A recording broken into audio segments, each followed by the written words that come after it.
To mamy dodatkowy materiał spontanicznie nagrany na wypadek konieczności jakichś dowcipnych post-scen.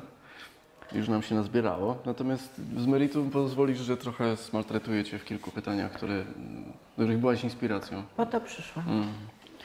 Pierwsze z nich już zostało częściowo odpowiedziane w tej naszej wstępnej rozmowie.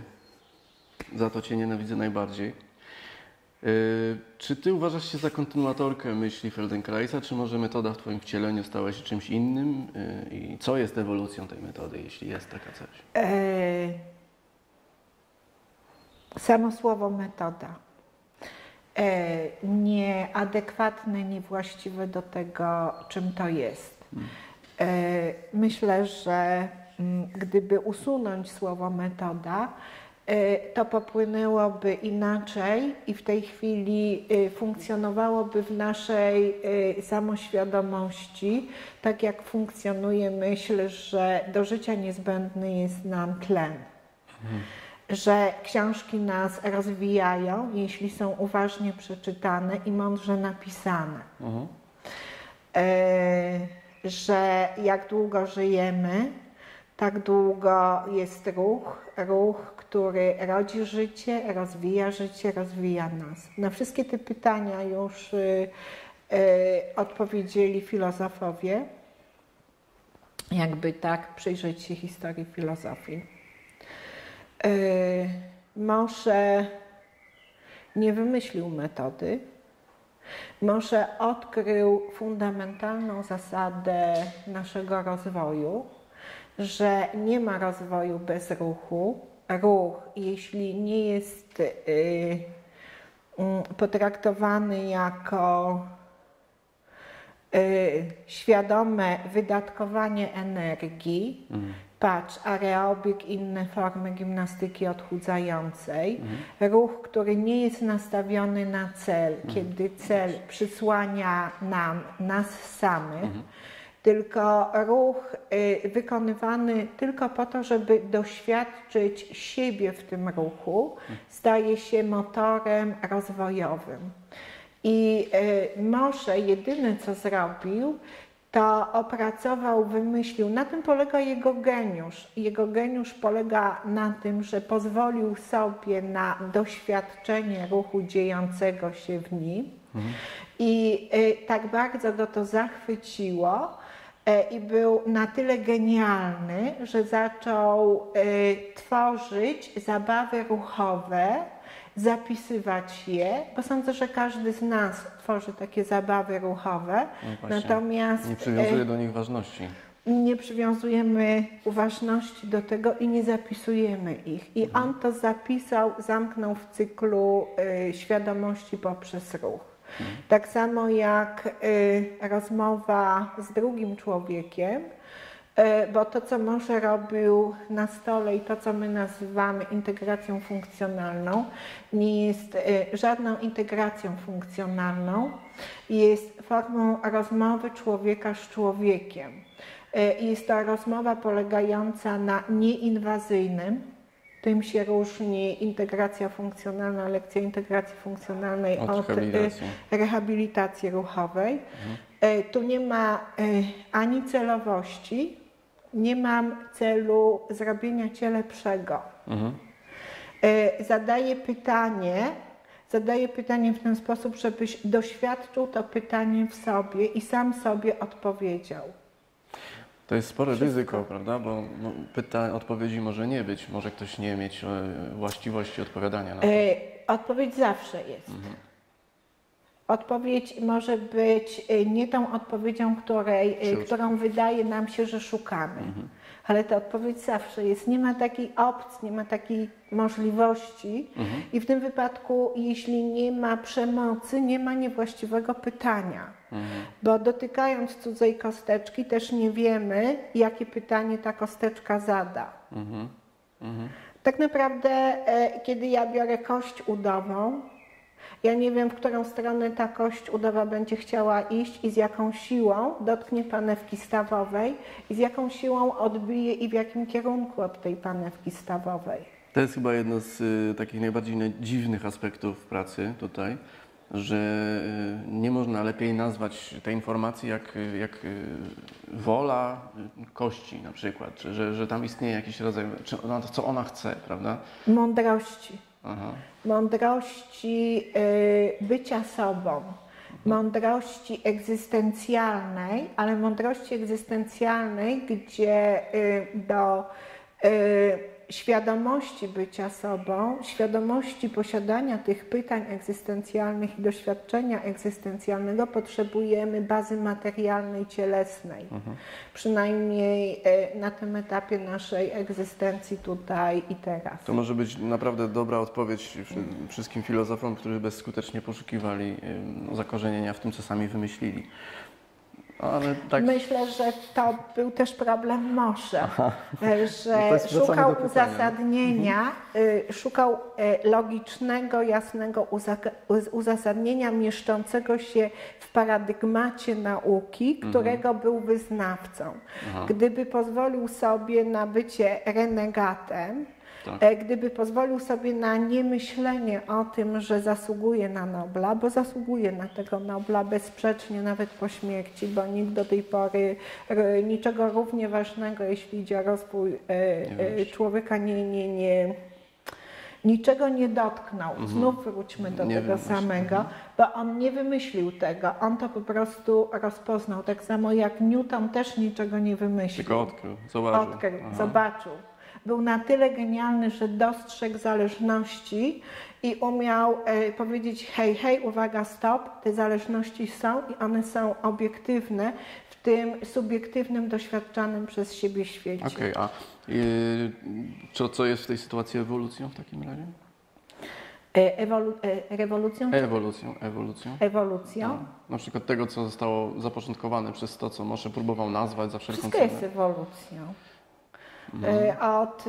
Od stworzenia świata wszystko ewoluuje i wszystko jest ewolucją, więc nawet jeśli ewolucja może zamieniać się w jakieś takie dziwne poczwarki, potworki, nowotwory, twory myślowe, jeśli próbujemy ją zatrzymać i wrzucać w nasze schematy myślenia, podporządkowując rzeczywistość tego, co my uważamy za normalne, za prawidłowe. I to jest właśnie problem rehabilitacji i medycyny.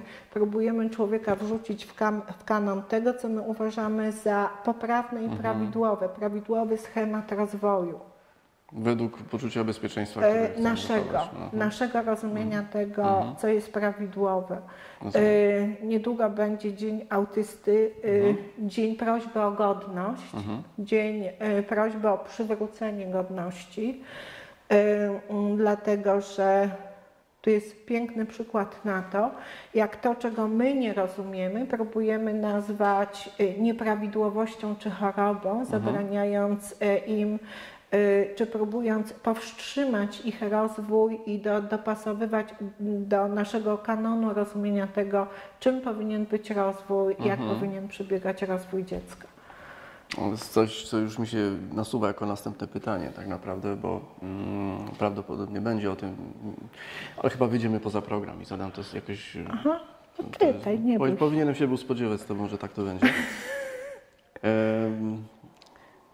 Czy właśnie fakt, że sami boimy się zdefiniować, wyjść poza definicję, boimy się sami Mogę zatrzymać Cię tutaj? Tak. W początku pytania, zapamiętaj sobie ciąg dalszy pytania, żeby go nie zgubić. Tak. Sami boimy się. Normalnie, gdyby nie proces wychowania, który jest ukierunkowany na to, żeby uniemożliwić nam samodzielne myślenie i wrzucić nas w kanon kulturowej poprawności i nakierować naszą uważność, nasz rozwój na umiejętność dostosowywania się, dopasowywania się, funkcjonowania w tym kanonie poprawności. I poprzez ten proces wychowawczy tracimy ciekawość siebie, tracimy Poczucie ważności tego, co się w nas dzieje. Umiejętność bycia ze sobą, a umiejętność bycia ze sobą takiego głębokiego, prawdziwego generuje to, co można określić egzystencjalnym lękiem. Nie ma ram, nie ma wyznaczonych kanonów poprawności, po prostu jestem i czegoś doświadczam. Niekoniecznie tego, czego oczekuję, czego się spodziewam. No tak. Tak. I to już może powodować chęć ucieczki, wrócenia do tego, co jest bezpieczne, czyli wrócenia do klas życia. Tak. Do odgrywania, do przechodzenia z klasy do klasy. Kończę szkołę, staram się o pracę. Staram się o tą pracę, spełniam kryteria, dostosowuję się. I wykupuję działkę na cmentarzu. Dokładnie, zakładam, a jeśli zostaję zwolniona z pracy, Koniec świata. to nie zdaję egzaminu koniec świata, muszę iść do gorszej szkoły, albo muszę dostosować się, dopasować się, żeby dostać. I tak dalej, i tak dalej. Szkoda, że nie ma klas umierania, chorowania i śmierci. No. Dlatego śmierć nas tak przeraża i cywilizacja nie dorosła do tego, żeby stworzyć takie klasy, skoro nie pozwoliło się świadomie żyć. Tak. To powinno się stworzyć klasy umierania, a nie rzucać ludzi na pastwę tej śmierci nieprzygotowanych. No właśnie, to jest, wiesz, rodzisz mi znowu miliony wątków, którymi się natychmiast chcę zajmować, ale Wiesz, dlaczego nie mogę nic napisać? powstrzymuję się ostatkami sił przed tym, żeby pójść jak drożdże w pączkowanie i będę trzymał się wiernie tego wątku, który zamierzyłem, bo no dobra. Na pewno inne wywnioski z tego też. To samo przerażenie powoduje, że boimy się tych, którzy nie potrafią się dostosować do naszego sposobu widzenia, ze względu na rzeczy, które nazywamy ograniczeniami. I teraz, ale tu mamy większą łatwość, bo mówimy o nich nieprzystosowani, tak. albo mówimy przystosowani inaczej. No już jest i lepiej, już nie? jest Miękko. Jesteśmy lepsi wtedy, jak tak mówimy. My jesteśmy ci bezpieczni, my ci, którym się udało przejść z klasy do klasy, zdajemy w klasach życia, a oni są, niestety są, a my jesteśmy na tyle poprawni, tak, że nie chcemy ich nazwać bez odpadem. agresji. Tak. No tak. Mamy nawet komunikację bez przemocy, mamy dużo rzeczy stworzonych, żeby sprawniej między sobą prześlizgiwać się, tak żeby czasami się nie dotknąć. Pójdę w takim razie z tematem, zobaczymy, czy on przetrwa. Bo właściwie to nawiązuje trochę do tego, co powiedziałaś. Chodzi mi o świadomy motywator zgłębiania pracy, no, powiedzmy w metodzie, czyli w cudzysłowie w metodzie, bo już rozbroiliśmy ten termin. Czy istnieją jakieś mniej świadome czynniki, które powodują, że jesteś w tej pracy? Jeszcze raz powtórz pytania, bo... Jakie są świadome motywy tego, co robisz? Czyli dlaczego wiesz, że chcesz w to robić? Tego doświadczyłam świadomie. Zaraz, tutaj byśmy musieli uzgodnić, co rozumiemy przez świadomość. Ty jesteś tutaj własną osobą i to ty decydujesz, co to znaczy. Mówimy o twoim punkcie widzenia. Dlaczego to robię? Nie robię tego świadomie. Świadomie to ja bym już dawno przestała to robić i zajęłabym się czymś bardziej konstruktywnym, mniej wymagającym i dającym większe profity. Albo więcej tego, co nazywamy, co rozumiemy pod pojęciem szczęścia. Czyli na przykład mam trochę ziemi, zajęłabym się pszczelarstwem. Pszczoły są bardzo potrzebne, więc zaspokoiłabym tą potrzebę zbawiania świata. Zbawiam świat przez hodowanie trutni na przykład, czyli wychodzę, zaspokajam swoją potrzebę bycia oryginalną, bo nie ograniczam się do hodowli miodu. Tymczasem jesteś tutaj i robisz to, co tutaj robisz i dlaczego? Nie mam wyjścia. To jest, jeśli się tego doświadczy, jeśli się zobaczy, jak to działa, to rodzi się naturalna nawet nie potrzeba, tylko coś na zasadzie przymusu. Przymusu podzielenia się tym z innymi, bo naprawdę uważam, że to, czego dotknął, jest zaledwie początkiem innego rozumienia kondycji ludzkiej, to czym człowiek jest, to w aspekcie filozoficznym, natomiast w aspekcie takim partykularnym daje to szansę na lepsze funkcjonowanie ludziom, którzy potrzebują nowej formy rehabilitacji, edukacji, neurorehabilitacji, na pozwolenie osobom dotkniętym chorobą, to nie można nazwać chorobą, bo na przykład uszkodzenia mózgu to są zazwyczaj jednorazowe przypadki, doświadczenia, które spotkały nas na drodze, często z wyniku błędów innych. I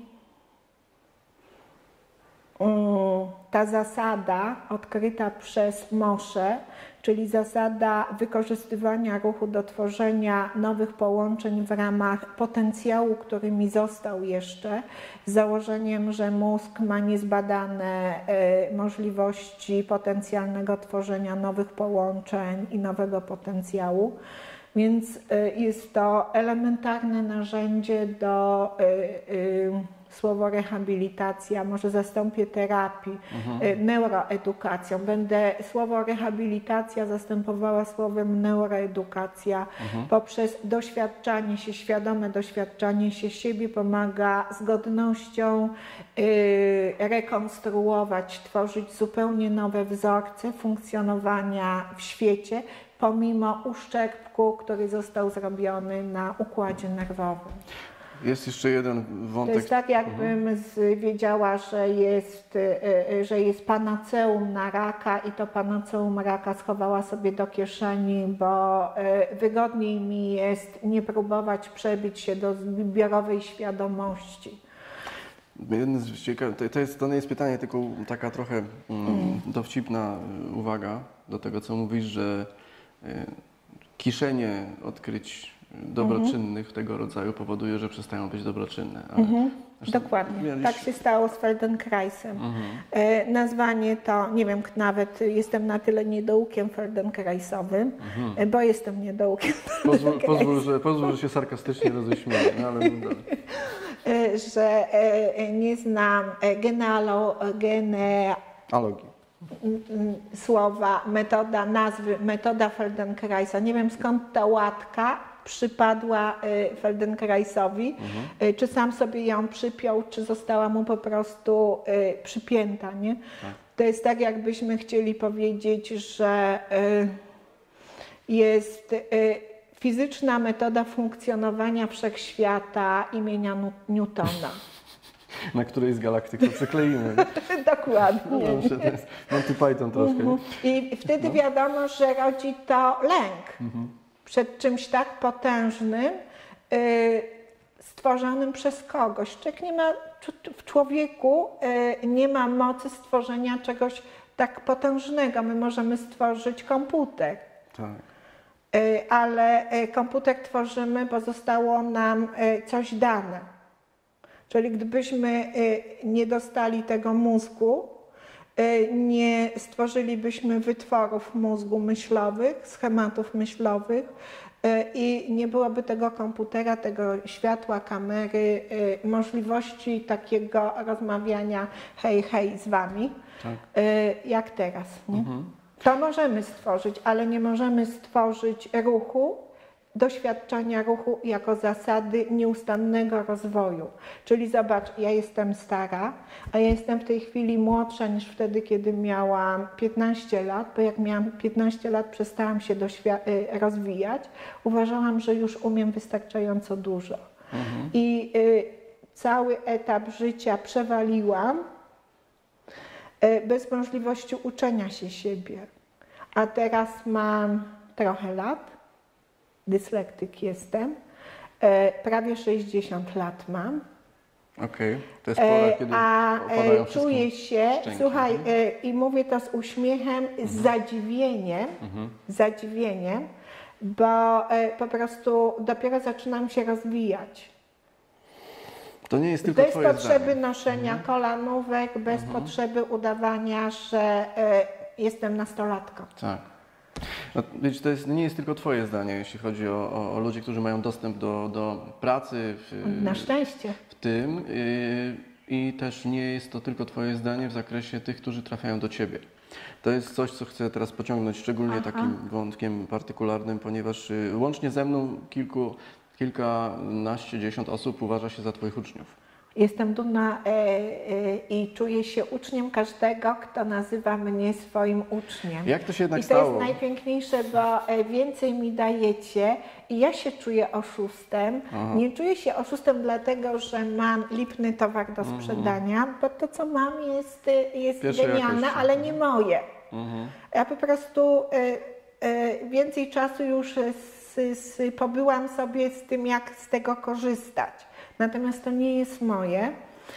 A wy przychodzicie do mnie, dajecie mi swoje pytania. Każde z tych pytań inspiruje mnie i sprawia, że wracam do domu i muszę rozkminiać, wszystko zmieniać, przewracać cały mój paradygmat, który już sobie stworzyłam poprzedniej nocy. Aha. I nieustannie muszę upadać i podnosić się i wstawać, bo każdy z moich uczniów jest moim mistrzem. I to jest piękne mieć tylu mistrzów. No to I bezpieczne. prawie uciekłaś przed pytaniem na temat tego, co cię w ogóle rzuciło w uczenie. Dlaczego to się Co stało? mnie rzuciło w uczenie? Zmęczenie. Czym? Pamiętam sytuację kiedyś na lotnisku w Kijowie, jak byłam tak bardzo zmęczona, że usnęłam na ławce i praktycznie gdyby nie powtarzane moje nazwisko w Głośniku. ukraińskim akcencie, wschodnim akcencie, Ewa które Paszkowska, Dziemiedowska. które i tak jest trudne, samolot by mi odleciał. I to uczucie paniki, lęku, strachu, dezercji, że wyjeżdżam i zostawiam dzieci, którym mogę tyle dać, i jednocześnie świadomość, że to jest takie proste, to jest mega proste. Każdy się może tego nauczyć, każdy może z tego korzystać i jeśli chce, każdy może wykorzystać do pomagania sobie i innym. A pokrzywdzonych dzieci, umierających ludzi, przerażonych, zagubionych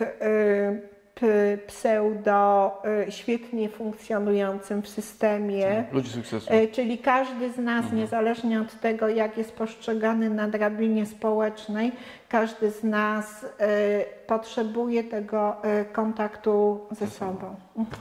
Zresztą na tym się opierają wszystkie religie, wszystkie systemy doskonalenia, pracy siebie, systemy medytacyjne. Pod warunkiem, że nie poszły w puszkowaność. Tak, tylko wszystko prowadzi do puszkowalności i jest wtedy łatwiejsze do przyjęcia. I nawet nazwanie odkrycia Moshe zapuszkowane jako metoda Moshe Feldenkraisa jest łatwiejsza do przyjęcia niż to, co ja próbuję dać. To po prostu masz jak powietrze. Tak. No, nienazwaną rzecz jest przyjąć bardzo trudno i docenić również. A propos bezradności, o której wspomniałaś. W jakim stopniu możesz uznać, że bezradność lub niewiedza jest twoim sojusznikiem? Jeśli jest. Oczywiście, że tak.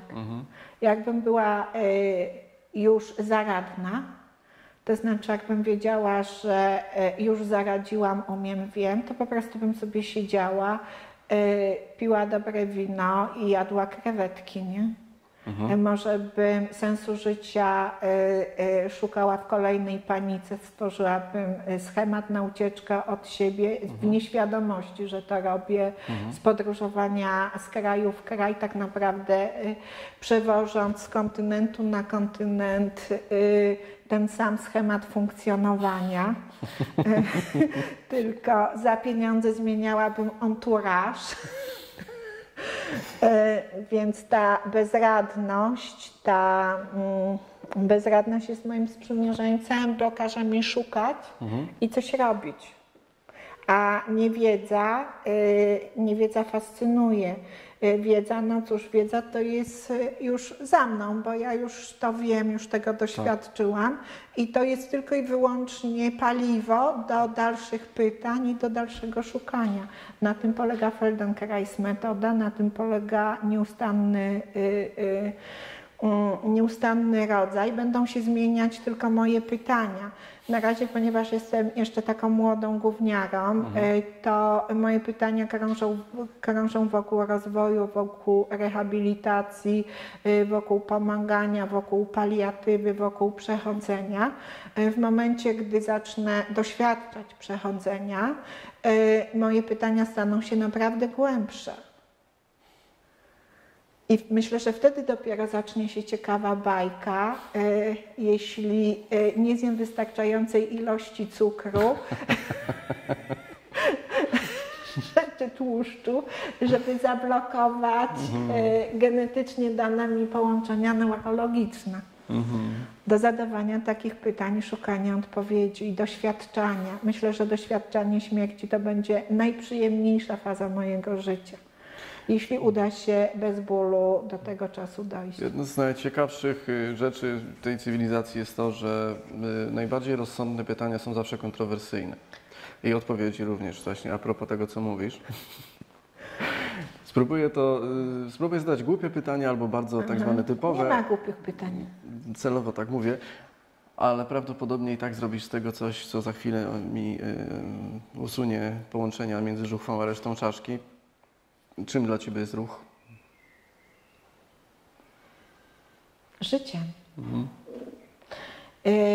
Ruch, no jestem fanką Heraklita i uważam, że w filozofii nikt poza Heraklita nie wyszedł. Jestem z pokolenia ludzi wychowywanych w socjalizmie. Tak. Tu zacytuję swoją córkę, która wszystko sprowadza do marksizmu i leninizmu. I ona mnie zainspirowała, ja sobie to po prostu zabrałam i zrobiłam z tego potężną paralelę myślową. Byt określa świadomość. Byt określa świadomość. Nie sądziłam naprawdę nigdy, że ja zacytuję Marksa, bo nawet w opozycji, chcąc być do niego, go nie czytałam. Ale wydaje mi się, że Marks takiego rozumienia tej myśli w ogóle by nie ogarnął na obecną chwilę. Czyli cała moja świadomość jest uwarunkowana bytem i tym bytem, który się porusza, który jest w ruchu. Czyli jak długo moje ciało się porusza, jak długo moje ciało jest w ruchu i jest w relacji z ruchem wokół mnie, bo nawet jeśli pozornie przestanę się ruszać, to wokół mnie świat rusza się, zamieniając ruch w dźwięk, zamieniając w zapach, a ja tylko mam możliwości przetwarzania tego ruchu w doznania, bo przecież to wszystko jest ruchem, co się dzieje i mój proces przetwarzania też jest ruchem, więc ruch jest życiem. I jeśli do tego podejdziemy, to ruch jest jedynym narzędziem do uczenia się siebie, do bycia ze sobą w prawdzie, do naprawiania siebie, jeśli z jakiegoś powodu zostanę uszkodzona. Jak długo żyję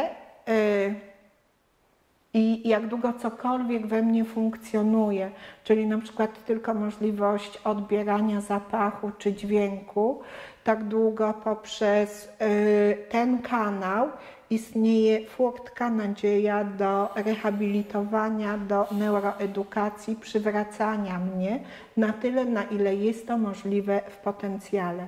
Ale żeby celem zawsze było bezpieczniejsze, szczęśliwsze, lepsze życie w ramach tego, co jest. Miałem rację, że zrobisz to ze mną i tak właśnie się stało. Kto według Ciebie trafia do metody? Co byś powiedziała o ludziach, którzy znajdują te prace, którzy znajdują Ciebie w tym wszystkim? Niektórzy trafili przez przypadek, szukając zupełnie czegoś innego.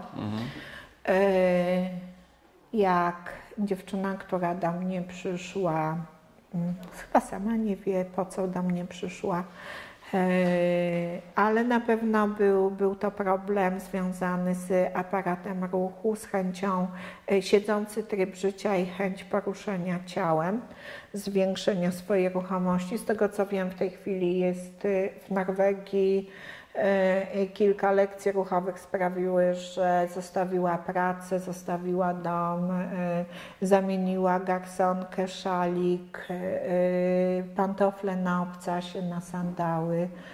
Nie wiem, czy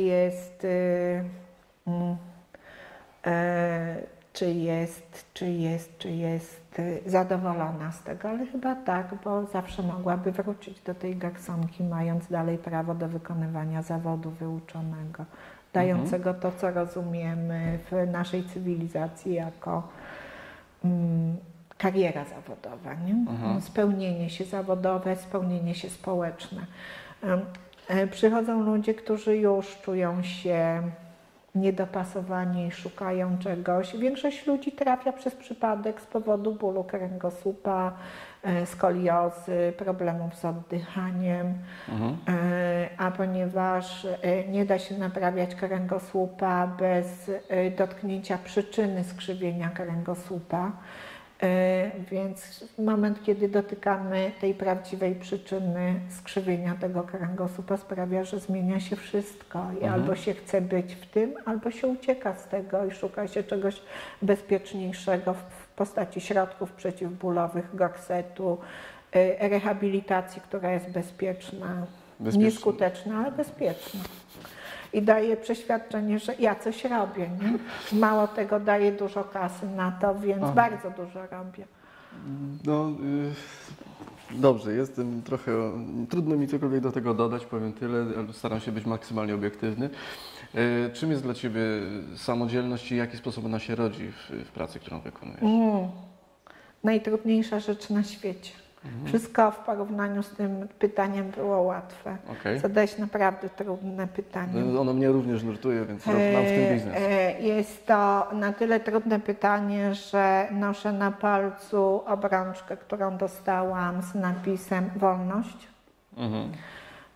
To wtedy, kiedy wchodzę na pokuszenie łatwego życia, nie samodzielnego, ale łatwego, wpisania się w schemat rodziny, wsparcia się na mężu, poszukania mistrza, na którym się mogę wesprzeć, czyli wszystko to, co daje mi bezpieczeństwo, ale zabiera samodzielność.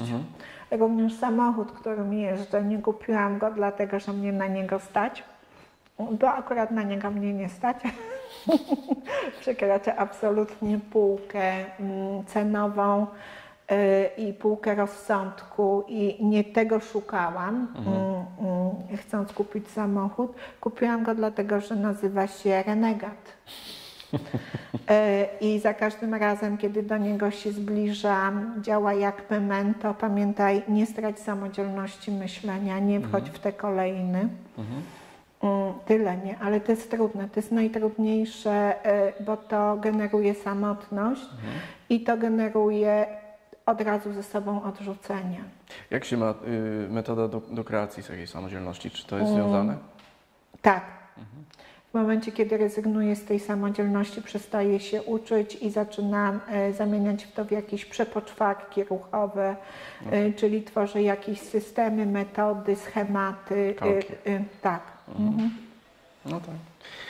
No, kamień mocny i mocna odpowiedź. Wiele się tego nie dało. Podejrzewam, że też nie mamy tyle czasu. A sprawczość na przykład? I czym jest niepełnosprawność? Jaka jest Twoja definicja? Niepełnosprawności? No jeśli to mogę powiedzieć, że wszyscy ci, którzy mówimy sprawność inaczej, jesteśmy niepełnosprawni, bo umiemy tylko i wyłącznie postrzegać przez pryzmat swojej sprawności, swojego modelu funkcjonowania. Jeśli wychodzę poza to, to mogę powiedzieć, bo to nie jest niepełnosprawność, jest to uszkodzenie, które uniemożliwia funkcjonowanie w obszarze genetycznego potencjału ale nie jest to ani sprawność inaczej, ani niepełnosprawność. Zwróćmy godność. Bo to jest zabieranie tym ludziom, którzy mają mniej przez to uszkodzenie, zabieranie godności. Więc zamiast tego dajmy im narzędzie do możliwości kreowania, wykorzystania potencjału układu nerwowego. I jest coś takiego, my na przykład nie przyjmujemy do świadomości, odrzucamy ze strachu kompensację. Czyli jeśli dziecko jest unieruchomione w ciele, jeśli poprzez rehabilitację jest jeszcze coraz bardziej wyalienowane z tego ciała, bo ciało kojarzy się tylko i wyłącznie z bólem, zaczynają tworzyć się kompensacje nadnaturalne, naszym zdaniem nadnaturalne. One nie są żadne nadnaturalne, tylko inne zdolności, inne umiejętności funkcjonowania w tym świecie. I na przykład nam jest łatwiej je zanegować, uciąć, udawać, że ich nie widzimy, bo nie mieszczą się w kanonach naszej normalności.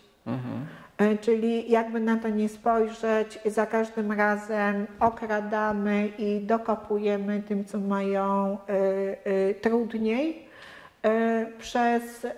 przez to, że nie chcemy w żaden sposób naruszyć nasz schemat rozumienia. No tak naprawdę każdy z nas jest niepełnosprawny i niedorozwinięty, a już na pewno każdy z nas, który siedzi i mówi, a ja wiem, a ja jestem, a ja umiem.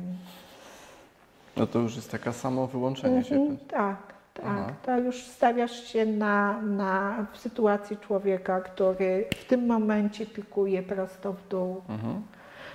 Tylko to ja wiem, będziesz powtarzał coraz bardziej drżącym głosem, a twoja postawa będzie coraz mniej stabilna, aż do sytuacji, kiedy stanie się to groteskowe i wtedy będziesz miał pozory szacunku. Dalej będą do ciebie mówić mistrzu, profesorze,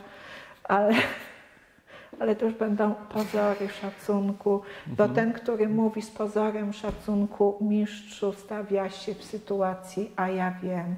To jest taki nieustanny Spirala teatr. nakręcania się. Tak, teatr, który... A sprawczość na przykład? Czym ona jest wobec tego? Jak się ma do sprawności jako takiej? Bardzo trudne pytanie. Sprawczość to jest przedzieranie się. Sprawczość to jest coś, pozwalanie, żeby coś płynęło, nazywanie, próba nazwania, bo za pomocą pojęć funkcjonujemy, ale żeby już w tym momencie nazwania mieć świadomość, że jest to za nami i że jest to tylko o tyle, o ile tworzy, generuje umiejętność zadawania nowych pytań. I to jest sprawczość nam dana, bo tutaj byśmy musieli wejść na tory filozoficzne o predestynacji religijno-filozoficzne, a na to chyba nie mamy czasu, nie? Ale jakkolwiek nie dotkniemy człowieka, tak do tego dojdziemy. W każdym bądź razie ruch, który jest nam dany, wyrzuca nas z kolei tego przeznaczenia, predestynacji, bo ruch jest nam dany po to, żeby na każdym etapie naszego życia, nawet jeśli jest to ostatni dzień mojego życia i jeśli zacznę umierać, to w tym momencie mam jeszcze szansę być sprawczo, odzyskać wolność przez uczenie się doświadczania siebie, na przykład w procesie umierania i śmierci.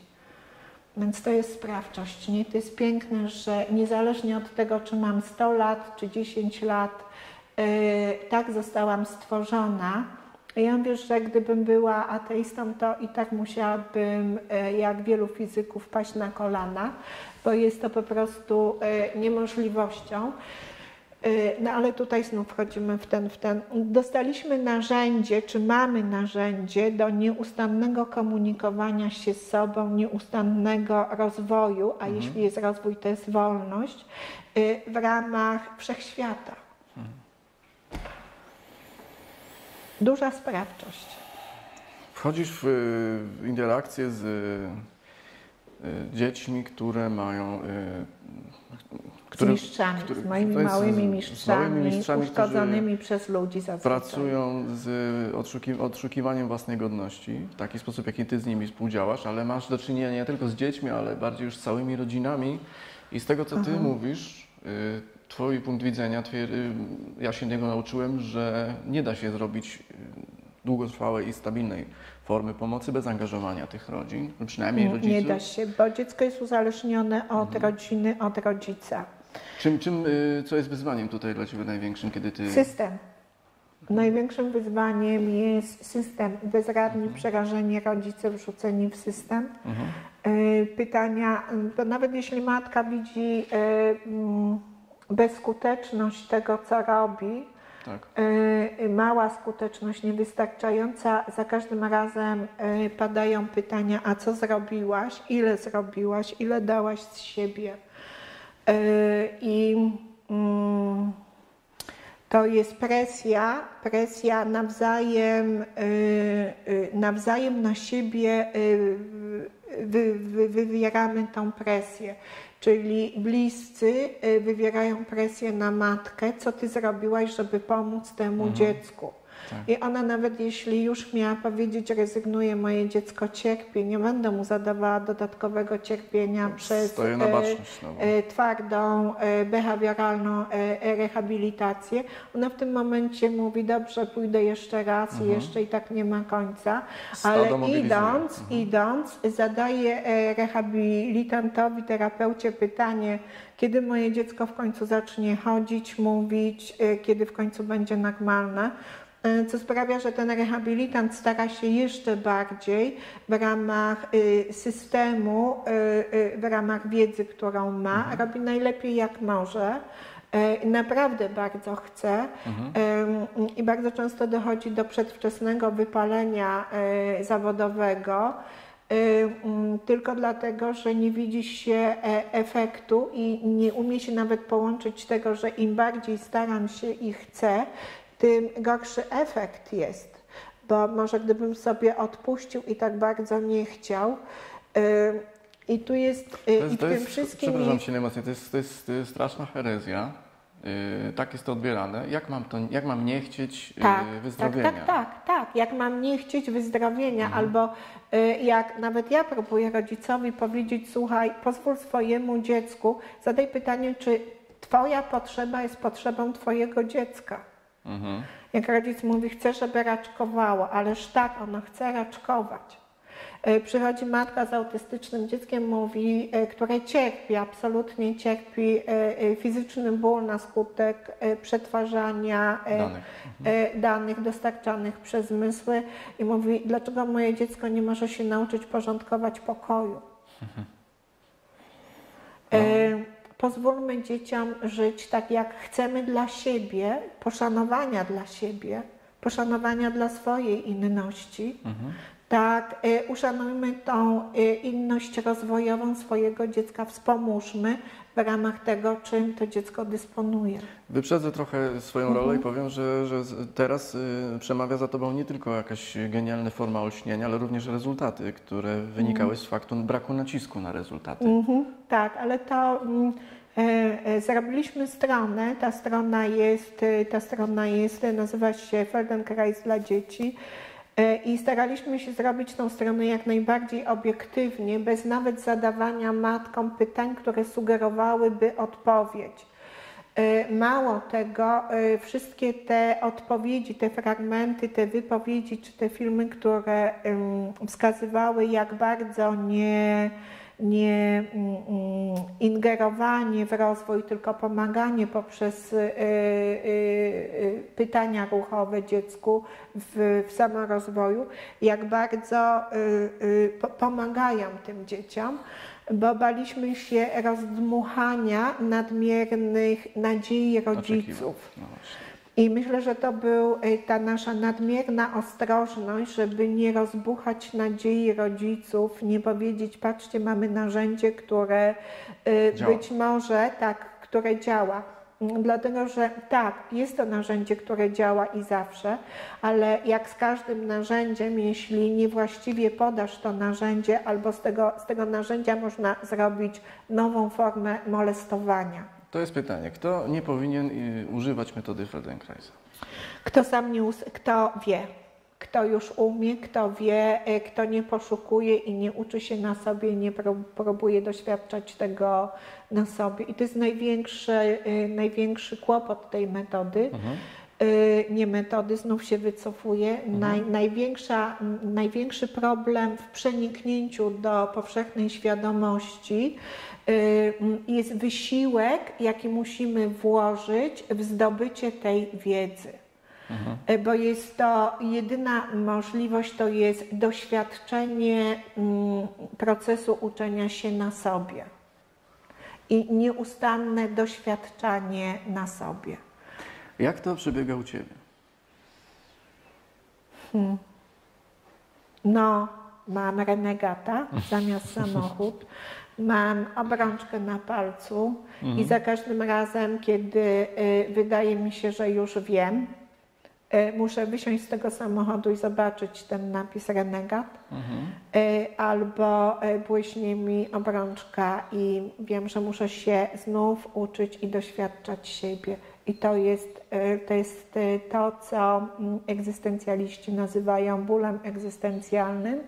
I to jest to, co cywilizację naszą, jak przejrzymy rozwój cywilizacyjny, to zobaczymy, że są takie etapy pozytywistyczne i etapy dramatyczno-romantycznych porywów, kiedy jesteśmy cywilizacyjnie, generacyjnie dorastamy do momentu, dochodzimy do wniosku, że ten pozorny pozytywizm, wiedza, dobrobyt tylko i wyłącznie zamulają i zniewalają nas. Wtedy na kulturowo-cywilizacyjny zryw zdobywamy się romantycznego porywu, co generuje rozwój. I potem znów jest ten moment wyciszenia, kiedy wydaje nam się, że coś wiemy i na bazie tego będziemy teraz budować. Ale postęp, rozwój idzie zawsze przez próbę przedarcia się przez tą skorupę pozoru. Jak to fizycznie odczuwasz? W jaki sposób przychodzi do Ciebie, może nie wiedza, tylko bardziej... No, skąd może to, co Tobą jest, wie, jak pracować? Mnie jest łatwiej, dlatego że jestem urodzona uszkodzona, czyli jestem dyslektykiem i dużo więcej wysiłku musiałam włożyć w próbę dostosowania się i normalnego funkcjonowania. Od piaskownicy przez przedszkole mi darowano, ale dostosowanie się do schematu rodzinnego też już było wyzwaniem i do tego, czego oczekuje ode mnie mama, tata, siostra, brat. I to dużo wysiłku ode mnie wymagało, więc po prostu łatwiej mi było uwolnić się od tego, powiedzieć, przecież tak naprawdę nie jestem dostosowana, nie? Ale myślę, że nikt z nas tak naprawdę nie jest dopasowany i nie jest dostosowany, tylko ta umiejętność powiedzenia sobie, miałam jeszcze dyskusję z koleżanką po fachu, wtedy się na nią żachnęłam, potraktowałam to jako cios w plecy, dzisiaj przyznaję jej dużo racji. Powiedziano mi, tobie jest łatwiej, bo jesteś dyslektykiem, więc nawet nie umiesz policzyć ilości zer na koncie i nie zauważysz, czy masz tam plus, czy masz minus.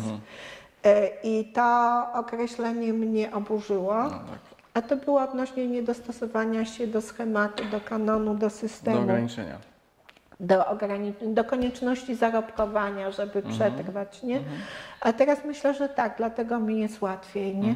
Bo w momencie, jak tylko natankuję do pełna bak I jeszcze mi coś dźwięczy, nie szeleści, tylko dźwięczy w portfelu, to już nie myślę o jutrze i to mi pozwala, czyli ten rodzaj ograniczenia, upośledzenia pozwala mi, nie?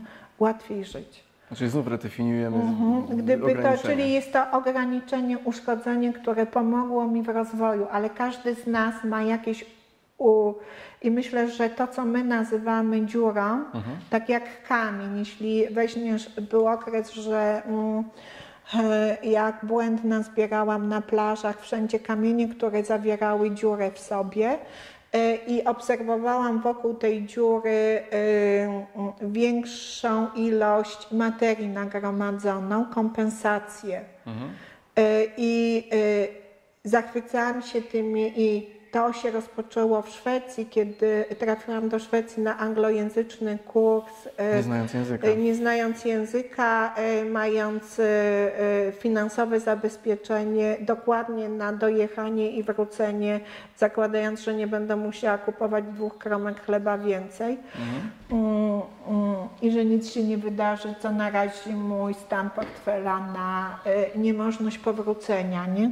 Czy niemożność dojechania. No nie, ten bak miałam zapełniony, że wiedziałam, że zawsze do tego promu dopłynę, najwyżej głodna, nie? A, byłabym szczuplejsza. I wtedy właśnie w tej Szwecji, poprawnej Szwecji, trafiłam na ten kurs i nagle poczułam się jak człowiek niepełnosprawny, który nagle utracił swoją sprawność. Bo co prawda zostałam przyjęta na ten kurs i zostałam przyjęta z życzliwością, ale w tej życzliwości była pogarda. Była pogarda i to była taka skumulowana pogarda. Podejrzewam, że nie do końca uświadomiona. Bo raz jestem z tej brudniejszej strony Bałtyku, bo dla Szwedów to nie jest morze, to jest jezioro. Zacznijmy od tego, że oni Bałtyk, tak.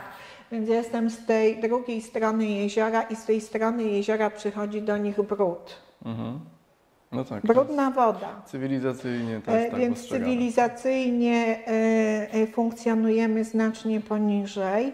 I teraz ona przyjechała, jeszcze mi tłumik odpadł w samochodzie, przez to mój samochód wydawał niezwykłe dźwięki w ekologicznym kraju. Informując wszechświat. Byłaś dla nich bardzo dużym wyzwaniem dla wszystkiego, co zdążyli zaakceptować.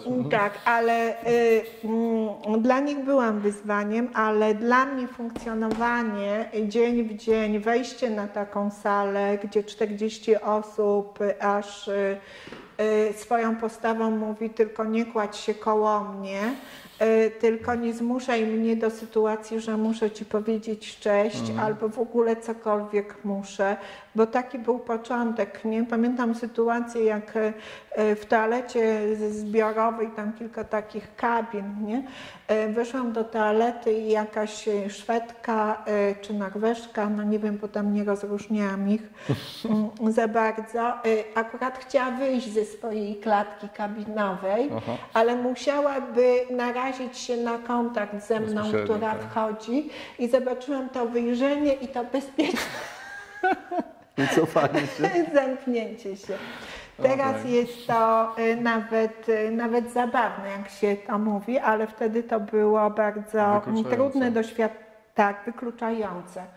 I wtedy poczułam, że tak naprawdę zawsze czułam się wykluczona przez tą swoją dyslekcję, przez tą trudność w podzielenia świata na prawo i lewo. Do liczenia się, uporządkowania w czasie i niespóźnienia się, nie zawalenia czegoś kolejnego i nie strzelenia gafy. Nagle poczułam, co czuje człowiek odrzucony. Byłam jak niepełnosprawny, który znalazł się we wrogim i z pozoru takim dobrotliwym świecie. I myślę, że to jest największy uniwersytet mojego życia i więcej się tam nauczyłam niż, przepraszam, wszystkich moich mistrzów, przede wszystkim mistrza Alana. Więcej te emocje, które tam szły, to podskórne życie, te podskórne wody gruntowe tego kursu, bardziej mnie nauczyły metody. Mało tego, uczyłam się przez domyślanie się, co mistrz ma na myśli mówiąc. Czyli słuchając, intencji. bo ja nawet nie rozróżniałam słów angielskich, czyli dla mnie to był jak muzyka, dźwięk modulowany, składający się z bolących samogłosek, bo mnie samogłoski bolą. Już może mniej, ale dalej, jeśli dłużej jestem z językiem angielskim, czuję fizyczny ból tego języka, rozsadzanie struktury, rozsadzanie głowy. Więc musiałam się domyśleć, jak będzie się rozwijała ścieżka ruchowa. Żeby się domyśleć, kładłam się koło kogoś, kto głośno oddychał. Wsłuchiwałam się w jego rytm oddechu i próbowałam rytmem oddechu i wibracją, drżeniem podłogi, westchnieniem, burczeniem brzucha rozpoznać rozwój lekcji ruchowej przez szkielet. Nie? Więc, no, że tak powiem, nauczyło mnie to takiego szacunku dla tego, czym są kompensacje. I wtedy w tej Szwecji miałam właśnie ten przymus zbierania kamieni z dziurką i obserwowania tego, co się nadbudowywuje. I nagle uzmysłowiłam sobie, że brak tak naprawdę jest zawsze darem, bo stwarza możliwość zrobienia czegoś. Zwróćcie uwagę, że wszyscy geniusze są bardzo nieprzystosowani. Tak, i ja potwierdzam, jesteś geniuszem, to nie wyszło z Twoich słów i niech to zostanie zaprotokołowane. Jestem dziura. Tak się czuję lepiej.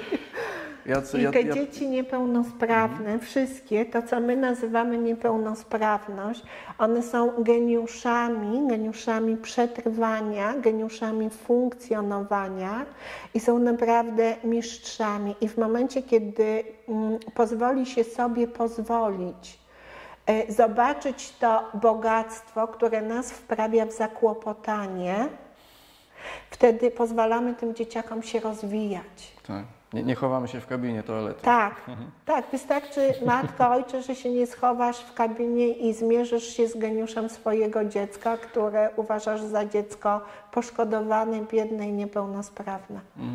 Ono jest genialne w swoim potencjale. Na czym polega rola ciała, którego właśnie użyłaś podczas tego kursu, nie znając języka? Jaka jest rola ciała, układu nerwowego, informacji zakodowanej w ciele? Ciało. No zobacz, wyjmij mózg i znaczy proszcze będzie, idź do sklepu i zobacz tam, gdzie sprzedają muszczki, nie? Czym jest układ nerwowy wyjęty z ciała. Myśli oddzielone od ciała to jest tylko sterta książek czy napisy wyryte w kamieniu. To są te myśli, które są oddzielone i w nich już samych w sobie nie ma możliwości rozwoju. Czyli jeśli ktoś tutaj będzie chciał być moim oponentem i powie, ależ jest cała cywilizacja w tych książkach, musi być ciało, które otworzy książkę i przeczyta, żeby ten potencjał zaczął funkcjonować. No tak. Bez ciała to jest po prostu sterta kurzu na papierowej materii, czy okaleczone kamienie, jeśli nie będzie, nawet jeśli to będą kamienie mojżeszowe, są to okaleczone kamienie, jeśli nie będzie odbioru przez żywe ciało, przez materię ożywioną, ruch. Więc No to nie wiem, chyba trudno było innej odpowiedzi oczekiwać i cieszę się bardzo, że taką dostałem. Cieszę się, że umiałam wybrnąć. Nie odebrałem tego jako wybrnywywanie. Są ludzie, którzy mają problem z dotykiem i są generalnie niedotykalni tak, albo ja mają jestem odrzut. niedotykalna. I pierwsza część dotyczy właśnie funkcjonalnej integracji, tego jak można sobie poradzić mając odrzut dotykowy albo traumatyczne doświadczenie dotyku w sytuacji, w której to już. narzędzie jest stosowane. Dobra. Jak masz odrzut dotykowy, to masz ważną informację od siebie, że masz mega czułość dotykową. Dlatego masz odrzut dotykowy. Jeśli wejdziesz do grupy i sytuujesz się tak, żeby mieć trochę przestrzeni, czyli nie wchodzisz od razu w sam środek grupy, to jest, nawet jeśli sobie tego nie uzmysławiasz, jest to informacja, czuję obecność innych bardziej i dlatego bardziej potrzebuję tej przestrzeni dla siebie. Jeśli w momencie, gdy się z kimś witasz, musisz użyć świadomości i siły woli, żeby wyciągnąć rękę i podać rękę, bo jest to zawsze spotkanie energii z energią i tak naprawdę nie wiem, jak zareaguję na ten dotyk, ale jest jeszcze coś takiego, skoro ja mam problem, nie chcę narażać kogoś na swoją rękę, na swój dotyk, na swoją obecność, na swoją emanację, czyli to jest osoba, która ma dotyk, ma jednocześnie większe predyspozycje do pracy za pomocą tego dotyku. Czyli znów dziura jest darem. Więc to, co odbierasz za dziurę, jest jednocześnie twoim darem. Jeden ma większą zdolność do przetwarzania myśli, drugi bardziej czuje dotyk zmysłem słuchu, bo to jest też odbieranie dotyku ruchu. Zawsze jest to, dotyk jest odbieraniem ruchu i przekazywaniem ruchu, czyli jest to kontaktem na poziomie ruchu, bo tak naprawdę zapach jest ruchem, zjawiska chemiczne są ruchem, dźwięk jest ruchem, to wszystko jest ruchem i przetwarzanie tego jest ruchem. My dotykowcy po prostu zawsze będziemy mieć większy problem z przyjmowaniem i zawsze w jakiś sposób będziemy niedotykalni, dotykając. Tak samo jak muzyk zawsze będzie słyszał, nawet kiedy ogłuchnie, patrz Beethoven. Tak, i będzie miał zawsze problem z tolerancją pewnych dźwięków. Jest jeszcze druga ścieżka pracy w metodzie Feldenkraisa, która nazywa się świadomość poprzez ruch. Lekcje piękne. I tu jest znów temat innego rodzaju, w cudzysłowie, ograniczenia pod tytułem wyobraźnia. Ponieważ tutaj nie dotykasz, tutaj prowadzisz poprzez stworzenie u kogoś nie wiem, wizji tego, co, świadomości tego, co ma. Reprezentacje mózgowe i umiejętności reagowania, przetwarzania, odbierania, inne reprezentacje mózgowe. Tak. Tu jest potężna i myślę, że to jest potężna zapora, bo moje pokolenie miało większą szansę uczenia się doświadczania ruchu. To pokolenie, ta generacja, która teraz jest wychowywana w kulcie wytworów ruchu, czyli substytutu. Myśl jest substytutem, jest tworem ruchu, a my jesteśmy w kulcie tej nadbudowy, tej warstwy. I zwróćcie uwagę, że rodzice idą na taką łatwość, no to już nie ma innej możliwości, szybkość przepływu informacji i to odcięcie od ciała i od ruchu, alienacja od ruchu w tak wczesnym wieku sprawia, że lekcje ruchowe są nie do zaakceptowania, nie do przyjęcia. Należy po prostu te lekcje ruchowe zmienić i napisać od nowa z uszanowaniem całej tej generacji ludzi, którzy nie są w stanie wyobrazić rezonowania ruchu w sobie. To jest tak samo, jakby ktoś kazał mnie głuchej, jakby ktoś kazał przeczytać nuty i zagrać utwór. Nie jestem w stanie tego zrobić. Więc trzeba zmienić zapis nutowy i trzeba rozpocząć inną edukację, Uzmysławiania. żebym była w stanie, słucham? Uzmysławiania. Tak, uzmysławiania, żebym była w stanie na nowo zakorzenić się w ciele, bo to jest sprawa wrócenia, przywrócenia cielesności, przywrócenia, sprawienia, że człowiek, który posługuje się, użytkuje swoje ciało, jest tak naprawdę zakotwiczony tylko w tej warstwie intelektualnej, w mózgu. Pamiętam, jak jeden z programistów dał mi książkę do przeczytania kultową. Książka miała, kultową w ich środowisku, książka miała tytuł Twój mózg w działaniu.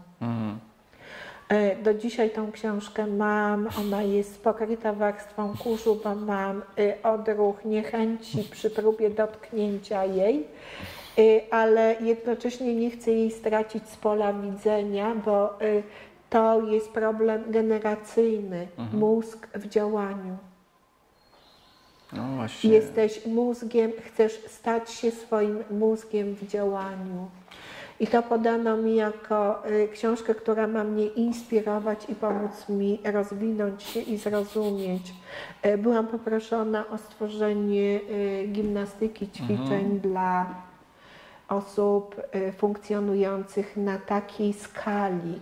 Jest to mega skala i jest to pokolenie narażone, my od nich oczekujemy więcej i więcej, bo chcemy coraz lepiej funkcjonujących programów, coraz lepiej funkcjonujących i my jako społeczeństwo traktujemy ich w sposób bardzo eksploatacyjny, bez świadomości, że jakby ta potencjalnie ta warstwa taka najszlachetniejsza, najwrażliwsza jest przez nas wykorzystywana, to jak w kopalniach, taka w kieracie. A potem po prostu już w momencie, jak są bezproduktywnie wypaleni, no i tak samo jak sportowcy, nie?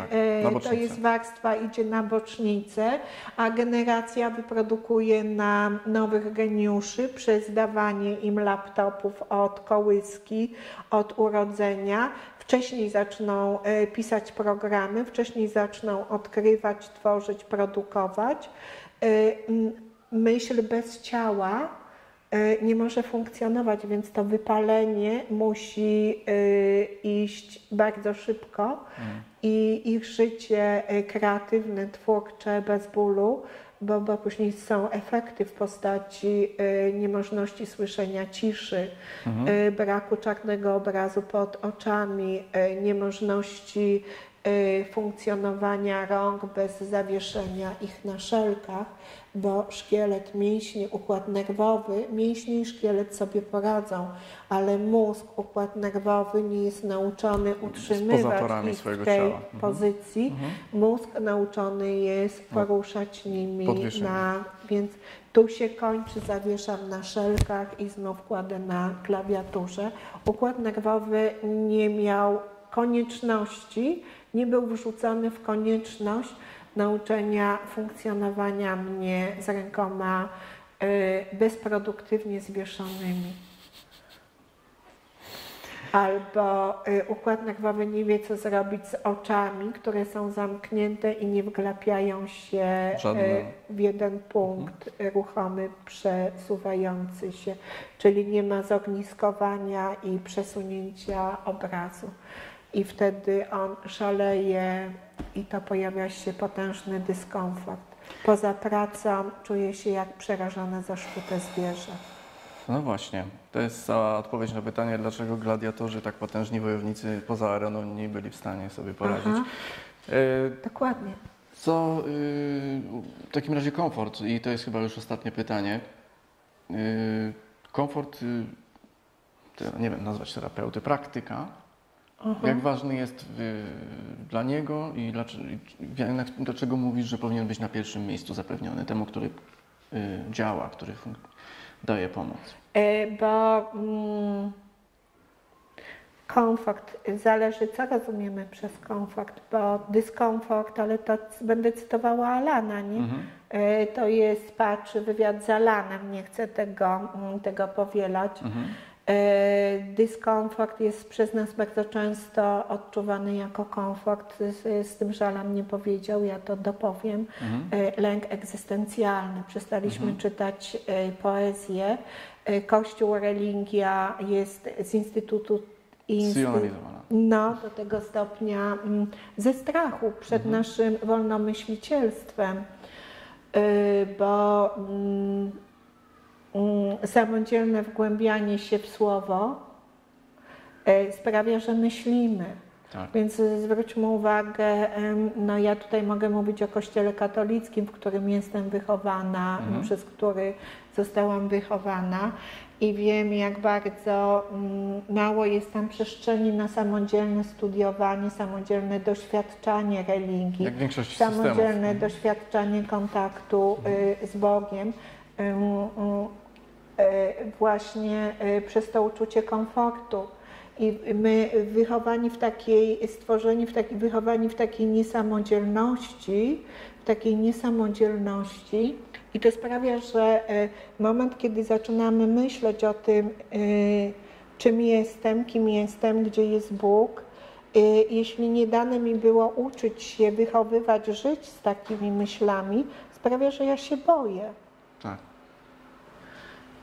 Boję się samodzielnego myślenia, boję się bycia sobą.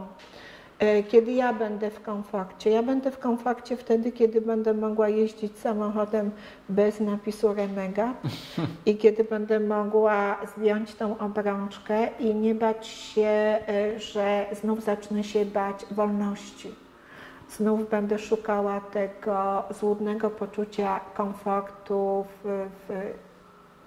w słowie mówionym, zapisanym, w ekranie, w dźwięku, w tym co. Lęk egzystencjalny, nie? Życie wpisane od urodzenia aż do śmierci. Powiem coś, co mi się strasznie wyryło z tego, co ty powiedziałaś kiedyś do mnie. I to jest, może zechcesz to rozwinąć, a może po prostu milcząco powiesz, że się nie da tego już dalej rozwinąć. Że moment odnalezienia prawdziwego komfortu jest momentem prawdziwego przerażenia. Tak. Aha. Czy chcesz to rozwinąć? Tego się nie da rozwinąć w wywiadzie. To byłby temat na warsztat? stworzenie traktatu filozoficznego, bo to jest odwieczny moment tego naszego smutku egzystencjalnego. Myślę, że odpowiedź na to pytanie znajdę dopiero w momencie przechodzenia na drugą stronę. Jeśli nie będę się bała przechodzić ze świadomością przechodzenia. I jeśli nie będę się bała dalej żyć ze świadomością zmierzania w jednym możliwym, określonym kierunku. I Czyli wtedy to nie będzie będziesz się bała komfort, wyjść z kabiny. nie? Tak, myślę, że jak będę wychodziła z kabiny, będę wiedziała, czym naprawdę jest komfort. Tak, to jest bardzo zaskakująco optymistyczne zakończenie tego wywiadu. Ja bardzo Ci dziękuję, to było rozwojowe dla mnie. Również.